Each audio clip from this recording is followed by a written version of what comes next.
Well, continuing on with the show here, joining us for the entire hour, Tyler Vernon of Biltmore Capital Advisors is going to be here with us for the entire hour. A lot of great insight and analysis from him. And, of course, she always has good stuff. Liz McDonald is here for the hour. He was the guy. Yeah, Liz McDonald was actually bringing that up as well. And Tyler as well. You were been in the investment community for years. Sure, I mean, you remember the day. If there's anybody to take care of it, it's a guy like him. Right, yeah. And that certainly went well in relative terms. It was a mess, but it went well. And this is a little more surgical and more structured. We hope. Maybe it's going to be 60 days as well.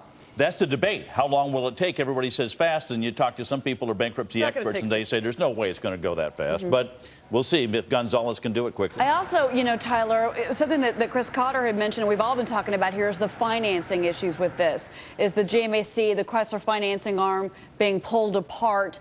Capital is still scarce out there.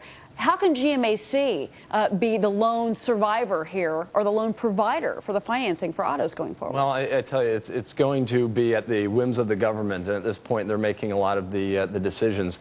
I think it's going to be hard as we continue to move forward here for the consumers to access credit. We're already seeing the numbers in the cars for this month. We saw it for Ford and some of the other dealerships. I think it's going to be harder and harder for these dealerships to survive, especially I think we're yet to hear the amount of dealerships that are going to be shut down as a result of this, which will be very interesting as the day continues. There's going to be so much more breaking news on the autos through the rest of the day. We're going to have to leave it there.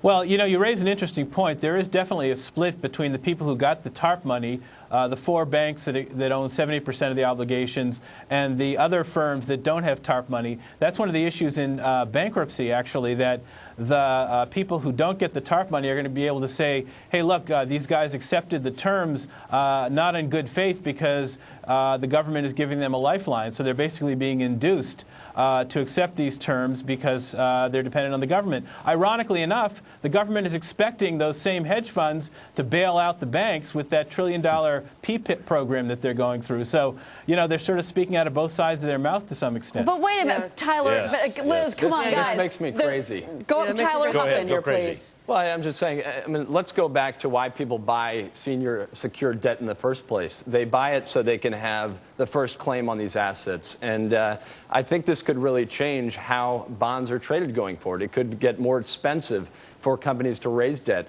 And the way that this is all turning out and the way that the government is strong-arming these companies, and I don't blame some of the banks for that have received this TARP money for taking that amount of money. Who knows if they need more money down the road if the government won't give them the money at that point. And Liz, you mean the $2 billion? You made a good point during the break we were talking, and GMAC is going to finance the cars now at Chrysler and General Motors, gets their money from Wall Street. I don't know who they're financing, but they're financing GMAC units one of the gotten 19 their debt stress test funding banks. from the commercial from Wall Street, and GMAC has kept GM alive for years. That's where the GM got a lot of its profits. But to vilify these, as Cheryl says, as speculators, the teachers and the pensioners, and saying they're getting a taxpayer-funded bailout, as the president said, when the UAW, which this company has been driven into the ground by, is owning 55% of the company. And this company has had 4 near-death experiences since 1979.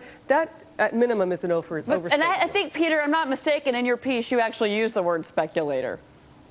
Or something to it. Basically, but I don't, I don't really think that's the issue. I think the real issue is that the company has not been able to compete in the free market. It hasn't been able to offer enough products that people want to buy, and their market share is forecast to drop from 10% in 2006 down to 5% in 2012. So the real issue is not, who owes how much. The real issue is why can't the managers of the company develop products that people want to buy and gain market share instead of driving this thing into the ground? And I think that, a focus on this pensioner or that pensioner, this is a minor issue in the grand scheme of things. I think it has to do with competing in the marketplace. Yeah, but Peter, it's not a minor issue. But I beg your pardon, it's not a minor issue when taxpayers, when you and I are going to lose what, Tom? $12 billion? I mean, how much already lost 6. Yeah. Already lost 6, maybe 12. And All right. the president's talking about $8 billion more in taxpayer loans for this company. Peter and Cohen, Fiat and that putting comes up in the nothing. beginning. Yeah, Peter, thank you, as always. But you look good. Yeah. But we can't hear you. He has I a mic. love I thought that was me. God, you're good. You know sign language. All right. Well, anyway, coming up after the break, anyway, just want to let our viewers know we are, of course, waiting to hear from President Barack Obama. He met with his cabinet just a few moments ago at the White House. When we get that tape, we're going to show it to you. Want to thank Tyler and, of course, Liz for being in here today. And there's been so much for this president to chew on just this week, a bankruptcy, Right. a swine flu pandemic, And you know, 100 Cheryl, days. the markets have seen the record bankruptcy, the two biggest in the past 6 months, Lehman Brothers and Washington Mutual, and now Chrysler. For the market to be at the levels it's at, it's pretty extraordinary. All right. I Good think point. we And it's think gonna we've be got challenging. It has been Yeah. very challenging.